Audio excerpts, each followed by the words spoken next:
ಖಾಸಗಿ ಬಸ್ ಮುಖಾಮುಖಿ ಡಿಕ್ಕಿ 6 ಜನ ಸಜೀವ ದಹನ.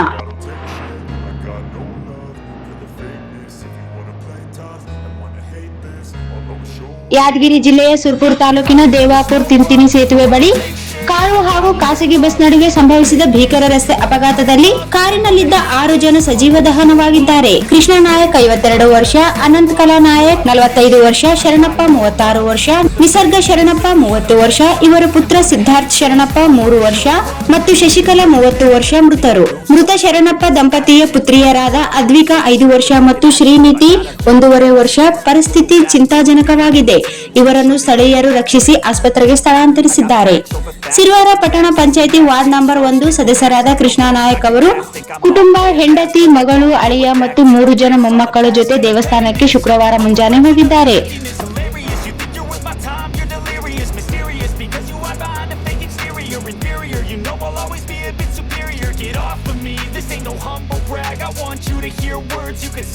ಸುರಪುರ ತಾಲೂಕಿನ ತಿಂತಿನಿ ಸೇತುವೆ ಬಳಿಯ ಶಾಂತಾಪುರ ಕ್ರಾಸ್ ಹತ್ತಿರ ಬೀದರ್ ಬೆಂಗಳೂರು ಹೆದ್ದಾರಿಯಲ್ಲಿ ಖಾಸಗಿ ಬಸ್ ಮತ್ತು ಕೃಷ್ಣ ನಾಯಕ್ ಅವರ ಕಾರು ಮುಖಾಮುಖಿ ಡಿಕ್ಕಿಯಾಗಿದೆ. ಡಿಕ್ಕಿಯ ರಭಸಕ್ಕೆ ಕ್ಷಣಾರ್ಧದಲ್ಲಿ ಬೆಂಕಿ ಹೊತ್ತಿಕೊಂಡಿದೆ.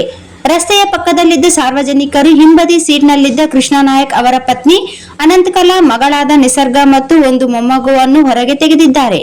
ಮತ್ತೊಂದು ಮಗುವನ್ನು ಮತ್ತು ಮುಂಭಾಗದಲ್ಲಿದ್ದ ಕೃಷ್ಣ ನಾಯಕ್ ಮತ್ತು ಅವರ ಅಳಿಯ ಶರಣಪ್ಪ ಮತ್ತೊಂದು ಮೊಮ್ಮಗುವು ಬೆಂಕಿಯ ಕಿನ್ನಾಲೆಗೆ ಸುಟ್ಟು ಕರಕಲಾಗಿದ್ದಾರೆ. ಒಟ್ಟು 4 ಜನ ಸಜೀವ ದಹನವಾಗಿದ್ದಾರೆ. ಕೃಷ್ಣ ನಾಯಕ್ ಅವರು ಸತತ 2 ಬಾರಿ ಪಟ್ಟಣ ಪಂಚಾಯಿತಿ ಸದಸ್ಯರಾಗಿದ್ದಾರೆ. ಈ ಹಿಂದೆ ಇರುವ ಕಂಡಕ್ಟರ್ ಆಗಿ ಕೆಲಸ ನಿರ್ವಹಿಸಿದ್ದಾರೆ. ಒಬ್ಬಳೆ ಮಗಳು ಇದ್ದಳು. ಶರಣಪ್ಪ ಅವರು ಅಂಬೇಡ್ಕರ್ ಅಭಿವೃದ್ಧಿ ನಿಗಮದ ತಾಲೂಕು ಅಧಿಕಾರಿ ಕಾರ್ಯನಿರ್ವಹಿಸುತ್ತಿದ್ದಾರೆ.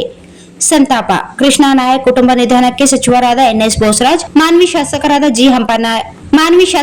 ಜಿ ಹಂಪಯ್ಯ ನಾಯಕ್, ಗ್ರಾಮೀಣ ಶಾಸಕರಾದ ಬಸನಗೌಡ ದದ್ದಲ್, ಮಾಜಿ ಸಂಸದರಾದ BV ನಾಯಕ್, ಮಾಜಿ ಸಚಿವರಾದ K ಶಿವನಗೌಡ ನಾಯಕ್, ಜೆ ಶರಣಪ್ಪ ಗೌಡ, ಪಟ್ಟಣ ಪಂಚಾಯಿತಿ ಅಧ್ಯಕ್ಷ ಚೌಹಾದ್ರಿ, ಉಪಾಧ್ಯಕ್ಷೆ ಲಕ್ಷ್ಮಿ, ಸರ್ವ ಸದಸ್ಯರು, ವಾಲ್ಮೀಕಿ ಸಮಾಜದವರು, ವಿವಿಧ ಸಂಘಟನೆಗಳ ಮುಖಂಡರು, ಪತ್ರಕರ್ತರು ಸಂತಾಪ ತಿಳಿಸಿದ್ದಾರೆ.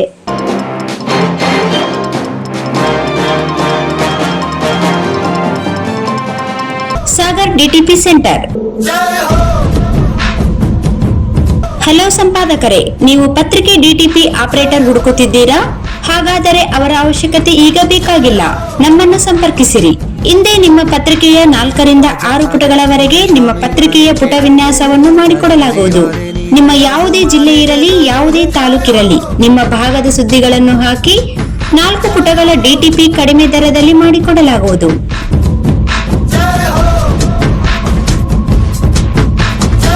ಹಿಂದೆ ಸಂಪರ್ಕಿಸಿ. ಮೊಬೈಲ್ ಸಂಖ್ಯೆ 8431593151 ಮತ್ತು 9611114528 ಸಂಪರ್ಕಿಸಿ.